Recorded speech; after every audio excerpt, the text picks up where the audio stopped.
What's up everybody, I'm Armin van Buuren. I'm currently at the Ministry of Sound. But for those who haven't really started DJing yet, or they want to know a little bit more about DJing in general, let me give you some tips. This is where it all begins and ends. It's the CD wallet. I'm making kind of a big deal out of this because most of the DJing preparation starts actually at home, in your living room with a cup of tea.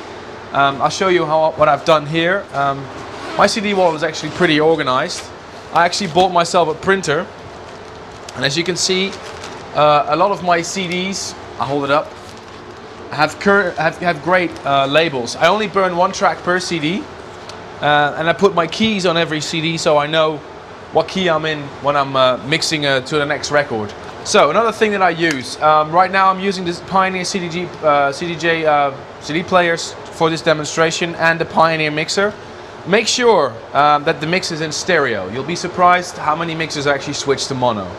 There are 4 faders here. For the demonstration I'm only using 2 CD players. I have a little box of secrets. And this box contains the cue cards that I use a lot for my DJing. And cue cards are nothing else but pre-programmed cue points on a CD. So I can jump to whatever section on a record I want. Actually, I haven't seen a lot of DJs use these, so use them because it gives you an advantage, especially on festivals. I'll explain that later. Alright, now let's grab some tunes. 2 tunes. One of them is an intro mix. It's always nice to have a little intro when you start your set, so people actually know that there's a different DJ playing. So at home, I did an edit of a track that I really liked, combine it with another track. Just made it a little easy for myself. If you start tweaking at the beginning of your set, you might make you a little nervous when you're standing in front of a big crowd. So my advice is, if you want to start with an intro, make it at home, burn it to a CD, then you're more relaxed and you can get more into it.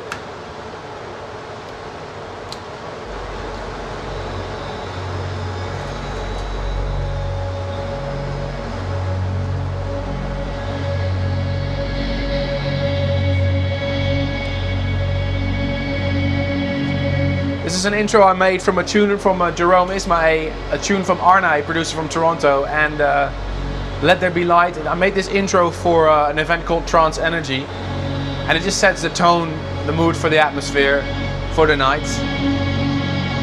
It can make the crowd go crazy, get them excited when they're ready for it.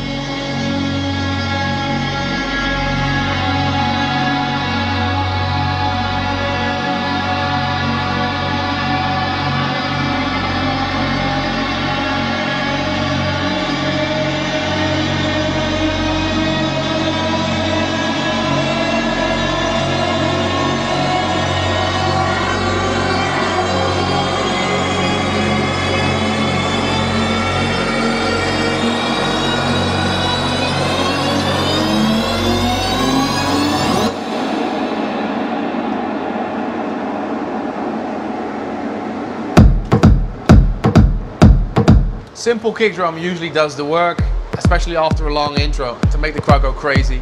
Less is more, as they say. Now, for my second tune, I'll show you. I've done my homework. I know this tune is in F sharp, so I've actually written it down. It's in 130 F sharp. So my next tune is 131 F sharp. So I know my second mix will, if I have it in sync, I know it will sound okay. Because this track is in 130 F sharp, and this is 131 F sharp, which is almost the same tune. So, now what I've done with the second tune, I've made some cue points.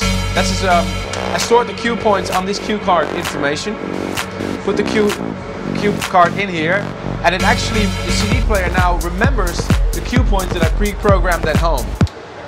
I've programmed some starting points, because if I normally would put in the CD, you would get this.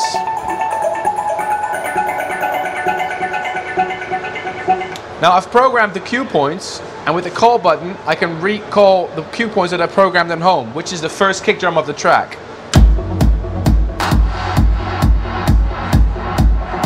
Again, it saves me a lot of time, so I don't have to look for the cue point when I'm looking at a crowd. I'd much rather spend my time interacting with the fans, looking for some other decent tunes, than trying to find the cue point. So what I've done, I've pre-programmed a lot of the cue points at home. What you can also do is edit the track at home and burn the edit track without the intro on a CD, but you might want to use the track with intro for an encore or something. So my advice is just to use the cue cards and program the first kick drum of the track so it's ready when you want to go.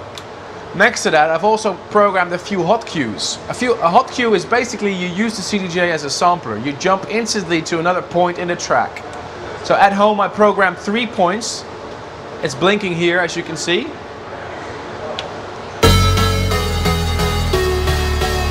That's cue point A. It's the starting point of the main theme of the track.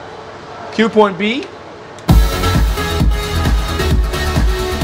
It's the lead with the drums and everything.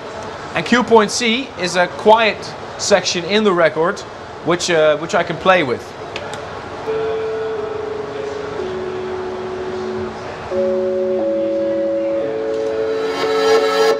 Now with these 3 cue points organized, I can jump and make it interesting for the crowd.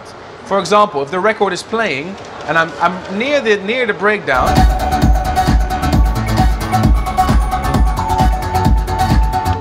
I can decide to jump to a quiet section and then cut it.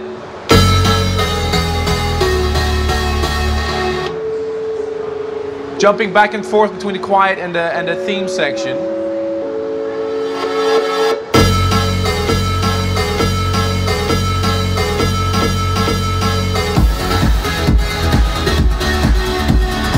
Just by using these 3 hot cue points that I already programmed at home. So it's very easy, and the crowd, you can play with the crowd and actually let them feel that what you're doing is kind of live. Okay, so we were playing this tune. I already know the key of this tune, so all I need to do is I need to put this track in sync. Now the CD players actually help you because it says it's 130 BPM. So I put this at 130 BPM as well, and then I start triggering the record.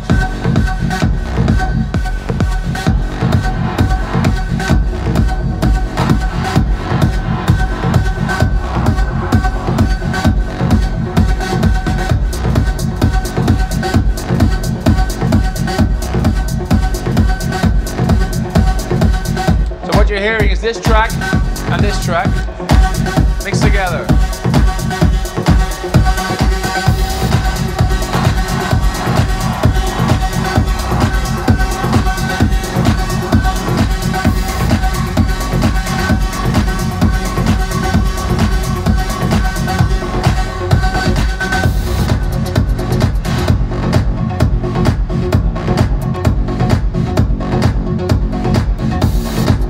As you can hear,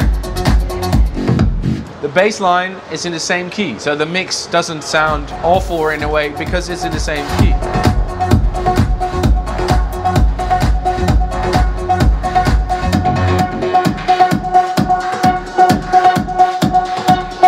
Now the cool thing about the Pioneer 800 mixer is it also has some effects like delay and echo.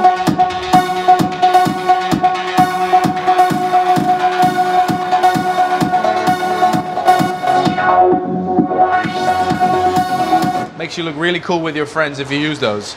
So what I'm going to do now is I'm going to put it on the echo effects. This Pioneer already recognizes the tempo of the track if you put it in auto mode. So the CD player tells me this track is 130 BPM, and also the mixer tells me it's 130 BPM. So I can put the echo, which is like sort of the repeat of small sections of the record, in the same tempo as the track. So when I'm playing the track now from the beginning, and I'm turning the echo on, you get, it's nothing but an echo effect. But if you use that with the hot cues we just made as a sampler, you can make interesting edits of the track live on the fly. For example.